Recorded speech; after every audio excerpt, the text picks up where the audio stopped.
Okay, so like we've done with the previous 2 seasons, we're here to explain every single death that we saw in the final season of Squid Game. And just like the previous 2 parts, there was actually a hell of a lot of them. Like I'm talking well over 100 confirmed deaths seen in just these 6 episodes alone. So with that being said, and without wasting any more time, let's just jump right into the first confirmed and seen death in this season. And that's the confirmation of the drone pilot's death from season 2. Now of course that's a death that we did cover in the season 2 video, but it's one that wasn't actually fully confirmed until now. But now moving on, the next set of deaths that we see actually come from guard number 11 when she shoots and kills 3 other random guards that were selling organs on the black market. She then goes on to kill the surgeon as well in the beginning of the next episode. Now we then move over to the first death game of season 3, hide and seek, where we hear multiple people dying all around us, with the first player being mentioned being player 310. We then see players 333 and 124 stab player 235. This of course accounted for half of a kill for both of them.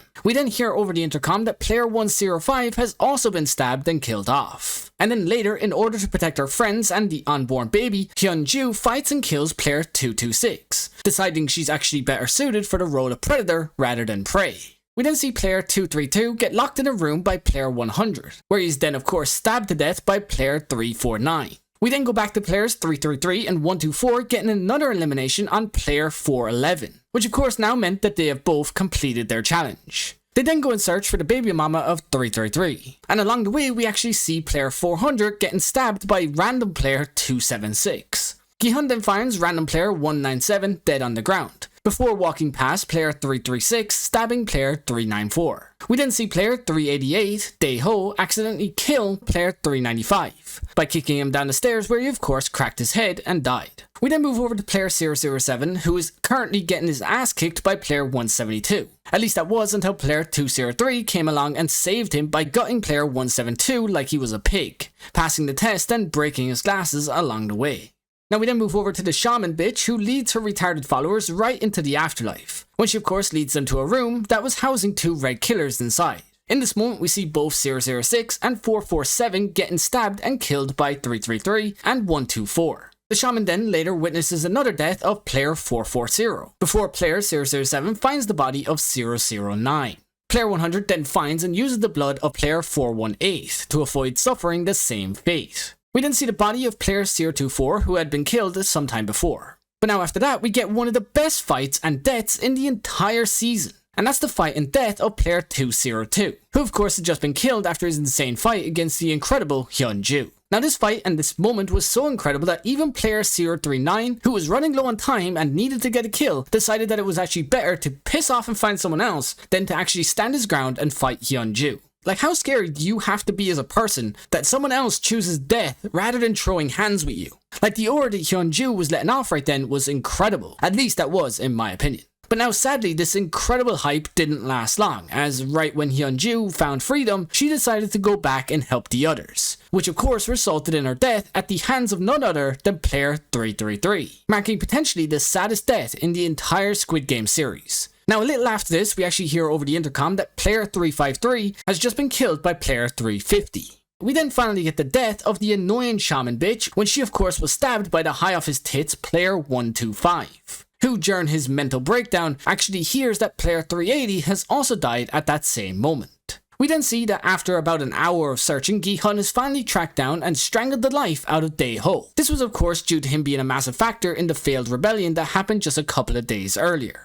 But now continuing with this roller coaster of emotions that season 3 seems to be bringing, we actually get the final death of episode 2, which of course is player 007, when he attempted to kill baby mama 222. However, before he actually could do this, he was stabbed in the back by his own mother, which while didn't straight up result in her killing him, did result in him failing the test and being killed off by the guards shortly after. Now at the beginning of the next episode, we see that as the guards are cleaning up, one player managed to survive while hiding. But as he attacks what is eventually revealed to be one of the VIPs, he gets shot in the back by this insanely hot Chinese VIP, marking the first death that we see in episode 3. But don't worry, because there's a hell of a lot more. It's then announced that a total of 35 players had died in the last game, and the number of the currently remaining players is only 25 now. But then as we begin the very next morning, we witness the death of the kind old lady number 149. She of course did this after the death of her son and after convincing Gi-hun to watch over the baby and its mother. But now the next death that we actually see in this season isn't even human. It's actually the dog that attacked Woo-suk, which of course subsequently led to Woo-suk pulling his gun and shooting it in the head.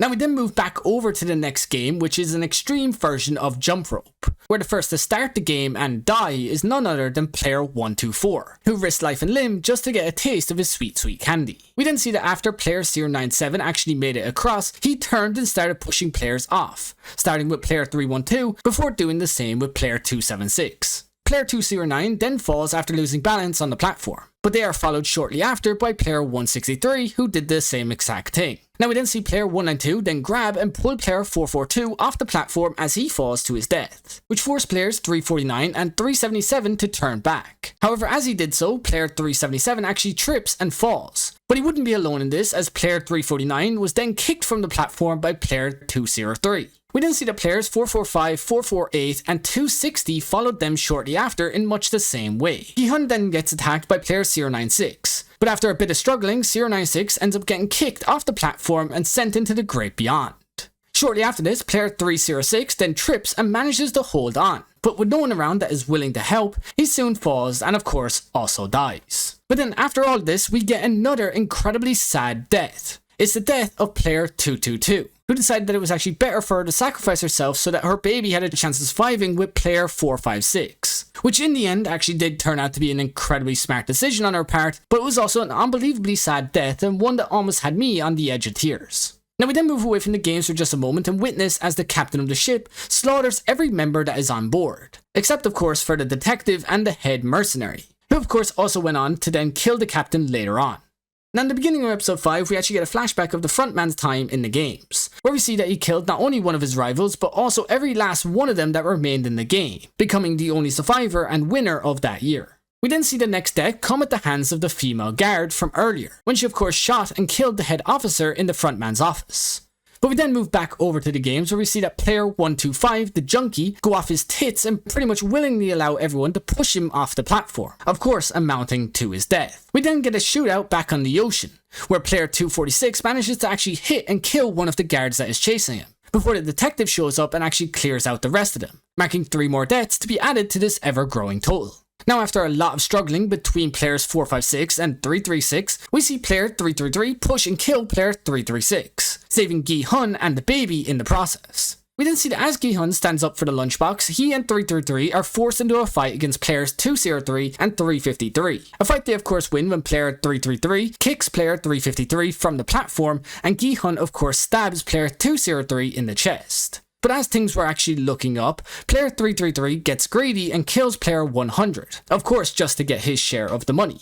At that point, player 039 decides that he'd rather die than be a lunchbox for these guys to use, so he of course throws himself from the platform and dies. We then see Gi-hun and player 333 fight to the death, with both of them eventually falling from the platform only to grab on at the very last minute. However, eventually player 333 actually loses grip and falls to his death, which leaves just Sung Gi-hun and the baby. Which of course also led to a death that we all saw coming, but one that we weren't nearly ready for in the end. It's the death of Sung Gi-hun, player 456, who of course decided to kill himself in the end rather than the baby, proving to himself, the frontman and even the VIPs that not all humans are greedy, selfish bastards that'll kill a newborn baby just for some cash, even if it is well over $1 million worth. It's just not worth your soul to do something that evil. But now that does mark the final death in season 3 of Squid Game. I do hope you enjoyed this video even just a little bit, and consider subscribing for a bit more. I will have the full video of every single death in the entire series out in just a couple of days from now. So again, subscribe and turn on that bell so that you don't miss it. But for now, that's going to do it for me and this one. Again, I hope you have a great day or night wherever you are, and peace.